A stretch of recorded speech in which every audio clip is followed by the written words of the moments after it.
So hopefully Jamie was able to give you some help there with your fantasy football. You can always hit him up at Jamie Eisenberg on Twitter. He'll answer your questions leading up to Sunday's games. Of course, last night, Week 13 got underway with just a dud of a game. Mac Jones, I'm subjected to that, a standalone game. He sucks. He's done in New England. He will not be back there next year. Can you believe you got people like Tannenbaum? Where are you now, Tannenbaum? Going on my television talking about Mac Jones being better than Tua Tagovailoa. You gotta have your head examined. You really do. So anyway, thanks again to Jamie for joining us there. Appreciate him. All right, this is such a big weekend, man. But you know how we wrap up every show. We gotta let you know. Is it a big deal or is it not a big deal? All right, first up, the Heat back in action tonight. Can they shock everyone? 18-4, these Boston Celtics. Best team in the NBA. They are very impressive. Jason Tatum is obviously in the MVP conversation. They're not going to win every game. Can the Heat go up there and get that win after a real good performance a couple nights ago? How about Jimmy Butler returning? Here he was on his private flight up to Boston yesterday. Boston. I'm on the way. Can't wait. I've been out for too long. I'm getting thirsty. We're on the way. Go Heat. Yes, you're screwed, Celtics. Big trouble now. Jimmy flying up to Boston to rejoin his team and play the Celtics. You know what that means. That's bad news for the Celtics. So, that's a big deal. Jimmy, you can tell he's excited to get back with his team. You'll get a little bit of an emotional boost. Maybe they're starting to get a little healthier. Can we possibly see Victor Oladipo at some point? I know he's already been ruled out for tonight and for Monday against Memphis, but let's go. Team is starting to get healthier. That's a big deal. How about last night? Before the Panthers game. I really like this. Panthers won 5-1 last night. Before the game, now they're in Vancouver. Of course, Roberto Luongo, in between his two stints with the Panthers. Luongo, one of the best goaltenders in the league for the Vancouver Canucks, went to the Stanley Cup Finals one year. They lost in Game 7 to the Boston Bruins. I hate Boston. Roberto Luongo was a very popular figure in Vancouver, and he was honored before the game. Him and the Sedin twins, they're standing there at center ice, Daniel Henrique, and Roberto was able to address the crowd because there's been news. They are putting him in their version of the Ring of Honor. They're going to do a ceremony next year. That was just recently announced. Give Roberto, before the game yesterday, before the puck drop, a listen. It's my... This is actually the first time I get a chance to address you guys since I left. So I want a few things I want to say. First, I want to thank you guys on behalf of Hank, Danny, and myself for everything you guys have done over the years. But on a personal note, I really wanted to thank you guys for pushing me to be a better goaltender, pushing me to be a better person every single night. And now, I know there's a lot of debate about the Ring of Honor and the flag, but that stuff doesn't matter to me. What matters to me is moments like tonight and sharing it with you guys. So thank you very much. I look forward to seeing you next year. Man, I miss that guy. I love Roberto Luongo. Really, it doesn't get enough credit, and really one of the all-time great sports figures in the history of South Florida sports. Just didn't do any winning. But love that he was able to finish his career's last, what are we talking, 5 seasons, I think it was, with the 4 seasons with the Panthers. Anyway, I was wondering there, okay, and they weren't booing, I was wondering, what's the controversy there? Do some Vancouver fans, they don't feel that he deserves to be in their Ring of Honor? But Goldie came in immediately afterward. He chimed in, he let us know. And I was glad he did, because I wasn't aware of this. There are, like Vancouver fans, they feel, they're putting him in the Ring of Honor, but they are not retiring his number. Now, his number 1 is retired at FLA Live Arena. It's retired by the Panthers. They are putting him in the Ring of Honor. They are not retiring his number. And he told you there, he doesn't care. He doesn't care about that. That's not what it's about. But some fans apparently are upset with the organization. He's their all-time leader in wins, just like for the Panthers. They're upset that they're not also retiring his number 1. So I was glad Goldie clarified that. I was wondering, what's the issue here? Also glad that Roberto is, he does not seem fazed by it. He's glad he's being honored, and that's going to take place next year. That's a big deal.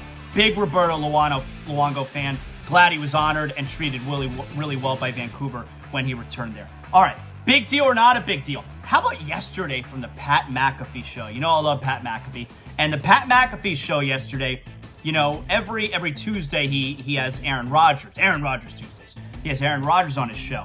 And listen to Pat McAfee here. He wanted to make sure whenever Brett Favre's name gets mentioned, he wants you to remember what a dirtbag Brett Favre is. Honestly, there are limited times where I go, Brain, what a good job there.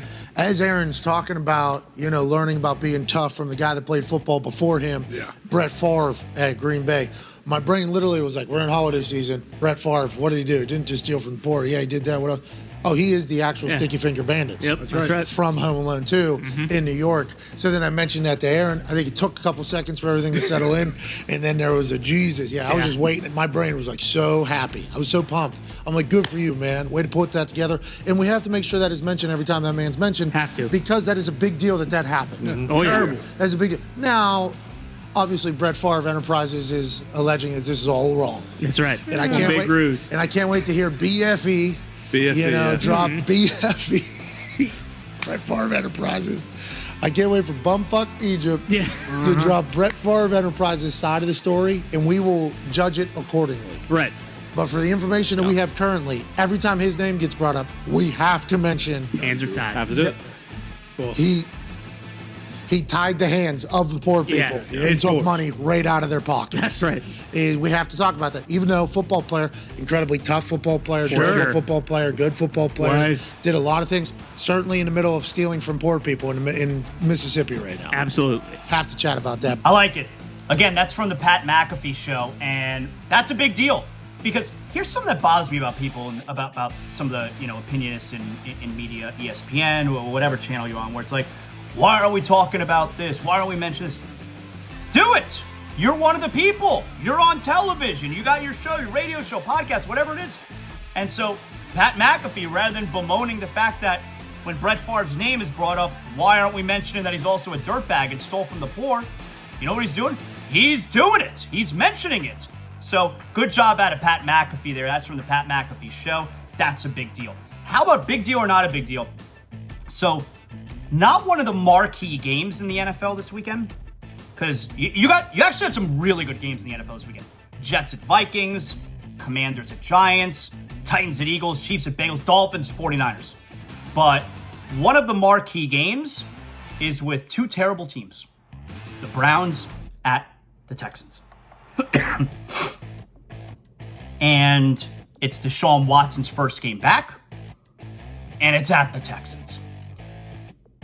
Did you see there is going to be a suite at the stadium where at least 10 of his accusers, Tony Busby put it together, he was the representing attorney. At least 10 of Deshaun Watson's accusers are going to be at the game, watching the game in the suite. I don't understand what's going on here. This is very strange to me.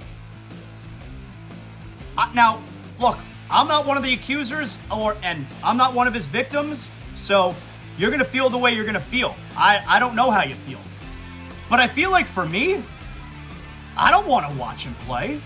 I don't want to be there. That's a very strange thing. Like, so they're just going to be chilling? Like, are they going to be stone-faced the whole time? Are they going to be watching the game, just chilling, just stone-faced watching the game? Like, I would say, I would assume the cameras are going to catch them a bunch of times. What happens if, like, they're kibitzing, they're having a good time, they're laughing, they're socializing? That'll look weird, right? If they're having a great time.